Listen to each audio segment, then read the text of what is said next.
as part of the cluster IP, you get this service discovery by default in Kubernetes. What it means is, let's say you create a service, you specify a name to the service. Let's say I have a database. I could name the service as DB. So apps, other applications which are running in the same namespace of this cluster, or they can access this service using just the service name. So if your name of the service is DB, you can access DB colon, let's say if it is MySQL 3306 or whatever port you have used to expose the service. And if you're using a service from a different namespace, you just append dot namespace. And if you want to use the full FQDN, it looks like this, like service name dot namespace name dot svc dot cluster dot local. All right, so how do we create a cluster IP? Well, so there are multiple multiple objects that you can use to deploy your applications. One of them is a deployment. So here, let's say I have created a deployment, and the next thing that I would do is I create a service object. So this is so on the left-hand side, you can see this is how a service object looks like. This is the manifest file.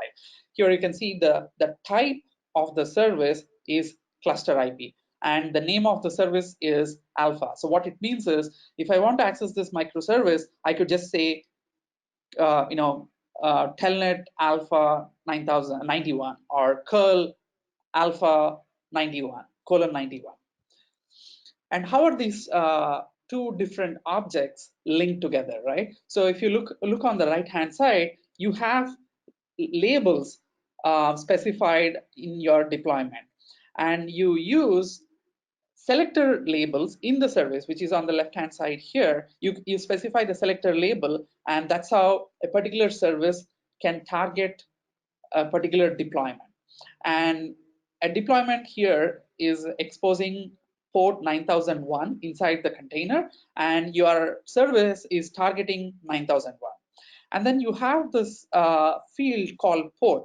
What it means is you can use a different port on your service to expose your underlying app.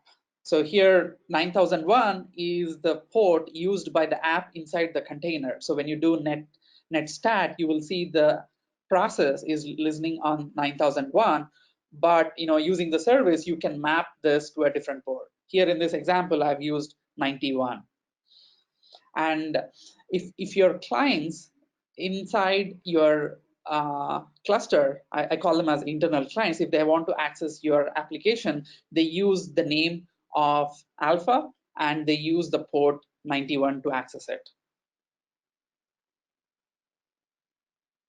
All right, so for the cluster IP demo, I know we will have a simple Kubernetes cluster, and we will launch a daemon set, which is kind of simulating an internal client of my cluster. And then we are going to launch a deployment of one pod, and then we will create a service for that. After we do that, we will try to access this service using the cluster IP. And after we are done with that, we will scale it up to 4 and see how the load balancing is actually working. And we will also see how the version upgrades are done, and we can see the upgrades in action as well. For this demo purposes, I'm using my image. It's called Swiss Army Knife, leo.cloud/Swiss Army Knife. Well, what it does is it runs a single Go binary that acts as a web server on a given port. What it does is it renders a simple web page, for the NATO alphabets, and it also displays the host name and the IP address of the container, which is useful when we are trying to understand these concepts. And also it has all the tools needed for debugging purposes. And when you launch this sample app, you have 2 environment variables which can allow you to customize this how this app runs. Like you can change the port on which this app is running by passing the value in the port environment variable, and you can display, you can specify which alphabet to show, in the web page when we are rendering. We will just see it in a moment. All right. Any questions related to the topics that we have covered so far, Matthew? Yeah. So one from Basir asks, can you change the size of the cluster IP range on the fly? Let me just let me see if I can do that.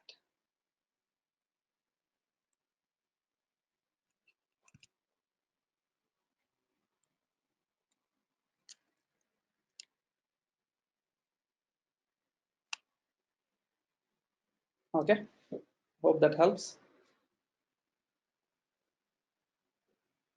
And then Daksha asks, can the app that is running on a different node access the database running on a different node, but in the same Kubernetes cluster? Yes, it can. If the database is exposed using a service.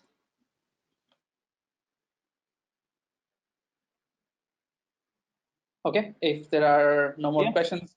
Go ahead. Okay, cool. So in the interest of time, I have created a cluster already for our demo purposes, and this is the UI of Rancher. I am on the global page where you can see a list of your clusters. As you can see, I have created RKE cluster on the AWS cloud.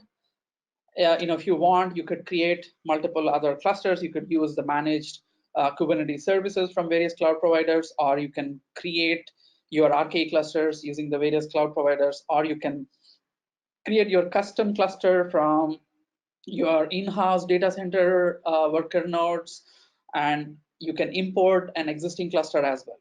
So, for more information, you can check out Rancher or our other classes from the past, and we also have like monthly Kubernetes training. You can get more information there. All right, so let's get started with the demo. So in this cluster, I am switching to the default project. So project is a Rancher concept. What it does is it's a grouping of multiple namespaces. A namespace is a Kubernetes, a native Kubernetes concept. A namespace has been built as a building block to enable multi-tenancy in a Kubernetes cluster. What it means is you have this huge cluster of, like, let's say 10 nodes, 100 nodes, 1,000 nodes. You want to provide access to this cluster in a secure way for different users. So you gotta have a logical isolation. So namespace is the building block which allows the administrators to provide multi-tenancy, to provide access to this cluster to different users. All right, so in this project, let me deploy an application. Let's call it Alpha, and then I'm using my image, and I'm deploying it to the default namespace here. Here I'm going to use the container port 9001, and I want to use the cluster IP. So I can select the cluster IP, and here you can change the listening port of your service. So here, let's change it to 91. And in the environment variables, I'm specifying, hey, use the port 9001 to serve the web server inside your container, and please show only letter A in the application. And I'm just verifying, yes, this looks good. Let me launch this workload. All right, cool. So the workload is launched. So if I click on this workload, here you can see the pods which are part of this workload. So here you can see there is a pod that has been launched. Here is the IP address of this pod, and it is running on this particular node. So we can execute shell inside this container, and let's just see what's happening. All right, here is my simple Go binary, which is running here on on process ID 1. Let's run netstat. Here you can see my application is running on port 9001 as we specified. Let's just exit from here. All right. Now, how do we access this application? If you remember, we wanted to deploy a client application which is simulating, internal clients. So let's just do that. Let's go back to the project and then deploy. This is my internal client, and I want to deploy one part on each node of this cluster, and I want to use the same image, and then I'm not gonna customize it this time, and then I launch it. So this is when you are trying to launch one part per node, the concept or the underlying object that is used is called a daemon set. So we have a daemon set created here, and as you can see, there are like 3 worker nodes present in this cluster, and there are 3 parts which are launched here. And we can execute shell into these parts. Let's just go here. We can see these parts are running on different nodes. Execute shell, and here I can do curl HTTP. I can specify the name of the service that we created earlier. It was alpha, and the port that was used was 91. Cool. Here we can see, the host name of the container is alpha blah blah blah, and the IP address is 10.42.3.4. How do we verify this, right? So let me just open another tab here, and let me switch to the default project and jump to this particular alpha part and go inside this shell, and then let me check the IP address. Here we go, 10.42.3.4. That's the IP address of the part. The next thing that I want to do is close this shell, and I want to scale up this particular application. 1, 2, 3. All right, so I have scaled up the application to 4 parts. As you can see, new parts are being started, and if I click on this part, hey, there are 4 parts running, and here are the IP addresses. Cool, so we don't have to execute shell to find out the IP addresses, so here are the IP addresses. Now let's just jump back to the internal client that we have and do a curl of this one here. Let me try it one more time.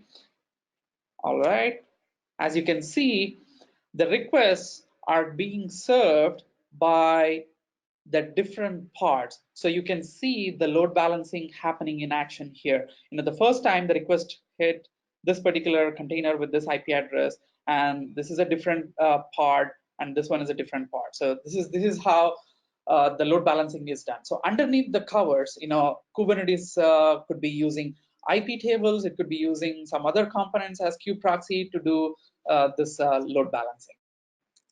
All right. So before we change or explore the version upgrades, I want to run this in a loop so that you can see what's happening, right? So grep, and then I want to just print the host name, and then I want to print only the IP address. All right, so that's the host name and the IP address, and I want to do this in a loop.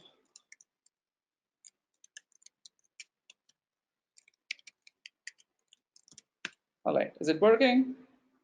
Cool. All right, so while this is going on, what we want to do is, okay, maybe let me not grep because I want to show the version upgrade. So let's just get rid of this grep here. All right, so now this application, as you can see, it's displaying A for alpha. Now, if I edit this workload and then change it to a new version, right? I'm simulating the change of version by just changing the alphabet here, and I click on upgrade, as you can see, the upgrades are happening right now. While that is happening, you can see the load balancer is still serving, and you can see one of them is B for Bravo. So as the backends are being switched out, the load balancer is intelligent enough to figure out, hey, one of the parts is down, I need to stop sending the traffic to this particular pod, and once the new pod comes up, I need to start diverting all the traffic to the new ones that are coming up. And after the whole upgrade is done, as you can see here, the load balancer intelligently figured out that it needs to do the switching, and it has done. And now we can see everything is B for Bravo. So that's the demo for version upgrades using cluster IP. Let me do a Control C, and let me just roll back to the previous version. As you can see, you can change, you can roll back into the past very easily from Rancher. And while that's happening, let's just check it again. You can see B for Bravo, and then you can see A for Alpha. And finally, after a couple of seconds, everything will be served using the previous version of the application. All right, so that ends the demo for cluster IP. Hey, oh, good timing. I was just about to ask a question. Actually, going back to what Visar had asked, a couple people pointed out on the question about cluster IP range. He actually meant not changing the font on the PowerPoint, but how do you can you change the cluster IP range? When Kubernetes is running, the block of IPs used. No, I do not think you can change the cluster IP range on the fly when a cluster is running. You have to plan for your cluster IP range when you are about to create the cluster. Anything to do with networking, it's generally it's kind of static in some ways, because there are a lot of underlying things involved. It's just not so easy to just switch out or swap out certain things. Now I keep hearing these questions, hey, can I change the IP address range of the parts? No, I mean it's kind of hard. It's not doable at this point. It's possible probably, theoretically, but at this point in time, you cannot do that in a Kubernetes cluster. You cannot swap out the range in a running Kubernetes cluster. You have to plan ahead of time and then use it when you're creating the cluster. And you can change it when you can specify it when you're creating the cluster. For example, here, add cluster, and I think, let's say, you go to advanced options, or I think probably edit as YAML. Yeah, in the edit as YAML, here you can see you can pass the service IP range, and this is for the Kube API. Yeah, this is the service IP range. This is how you can change it. And the cluster seeder is the pod seeder. So you can change it when you're about to create a cluster, not afterwards. Cool. Okay, thank you. Awesome. Here's another one. This what just came in from Victor, who asks, how do I control, or can I control, the upgrade balancing strategy? For example, I want to start serving a new version if it will go up to 3 pods. I believe there are upgrade strategies available. And there are multiple configuration options available. If you go look up Kubernetes documentation, you should be able to find that information. I do not know on top of my head, but I know there are like some parameters available, some knobs available, which can help you control this thing in Kubernetes. Cool. Okay. One more, and then we can go on. This one's from Rajiv, who asks, so what is the default load balancing algorithm that Kubernetes uses? Is there any way to extend this? Okay, that's a good question. I do not know on top of my head. I have to look up the documentation to answer that. But please go to kubernetes.io, and if you go to the documentation, I am sure you will be able to find the answer that you're looking for your question. But I do not know on top of my head. Okay, awesome. There are other questions, but I think they're a little bit more relevant when they asked about Metal LB and Envoy and stuff, and then okay, more relevant later down the road. Okay, sounds good. Cool. So we just looked at how cluster IP works in Kubernetes.